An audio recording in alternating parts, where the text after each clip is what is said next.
प्रत्याशी हैं, उन्होंने एक बात कही है कि 400 कैंडिडेट वो जो है चुनाव मैदान में उतार सकते हैं बैलेट पेपर के लिए। इससे ज्यादा आपत्तिजनक कुछ नहीं हो सकता।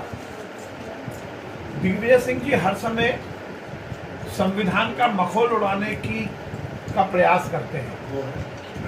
मुझे आश्चर्य होता है कि इस तरह से चुनाव आयोग और चुनाव की प्रक्रिया में व्यवधान डालकर वो क्या कुछ करना चाहते हैं। ये बात तो निश्चित हो गई कि उनकी इस बयान और इस तरह के काम से उन्होंने अपनी हार स्वीकार कर ली है।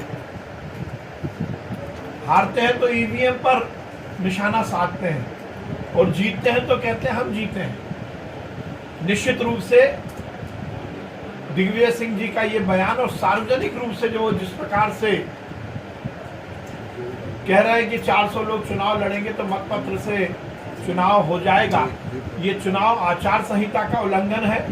और मैंने इस बात को लेकर चुनाव आयोग को पत्र भी लिखा है कि दिग्विजय सिंह जी एज कैंडिडेट, वो कांग्रेस के कैंडिडेट हैं और वो इस तरह से जनता को गुमराह कर रहे हैं और चुनाव आयोग को कहीं ना कहीं हतोत्साहित कर रहे हैं।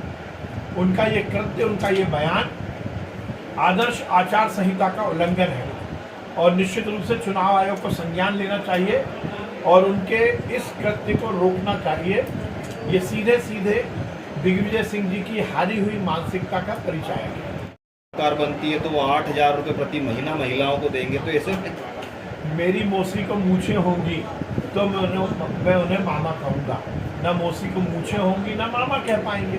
सरकार बनना तो छोड़िए, दिग्विजय सिंह जी अपनी जमानत बचा लें। 29 की 29 लोकसभा मध्य प्रदेश में भारतीय जनता पार्टी जीतेगी और 370 से ज़्यादा सीटें भाजपा जीतेगी देश में और 400 से पार एनडीए जीतेगा। नरेंद्र मोदी जी पुनः इस देश के यशस्वी प्रधानमंत्री बनेंगे। इस तरह के ख्याली पुलाव इन्होंने विधानसभा के चुनाव में भी पकाए थे। दिग्विजय सिंह जी के हाथ में ही तो था कमलनाथ जी का रिमोट। वो 15 महीने की सरकार जिसमें भ्रष्टाचार हुआ, अनाचार हुआ, अत्याचार हुआ, दिग्विजय सिंह जी उसका जवाब तो दे। 15 महीने तो उन्होंने केवल एक काम किया कि पैसे भर लो, पैसे लूट लो। वो आज राजगढ़ की इतनी बात करते, बताएं 15 महीने में कमलनाथ की सरकार जब रिमोट से चल रही थी तो उन्होंने राजगढ़ में क्या विकास के काम किए। 10 साल तक वो मध्य प्रदेश के मुख्यमंत्री रहे। मध्य प्रदेश का और राजगढ़ का नाम उन्होंने बदनाम किया। वो अपनी विकास की बात बताए ना, उसके बाद चुनाव में जीतने के वादे करे। इस तरह के वादे दिग्विजय सिंह के मुंह से अच्छे नहीं लगते। लेकिन सब यात्रा के दौरान उन्होंने कहा है लोगों से कि ये वादा निभाओ यात्रा नहीं है। वो पैदल इसलिए चल रहे हैं क्योंकि उनको आश्चर्य हो रहा है कि किसी सरकार में इतने विकास के काम हो सकते हैं। वो हमारे विकास के काम देख रहे हैं। वो जिस सड़क पर चल रहे हैं ना, वो भारतीय जनता पार्टी की सरकार ने बनाई है।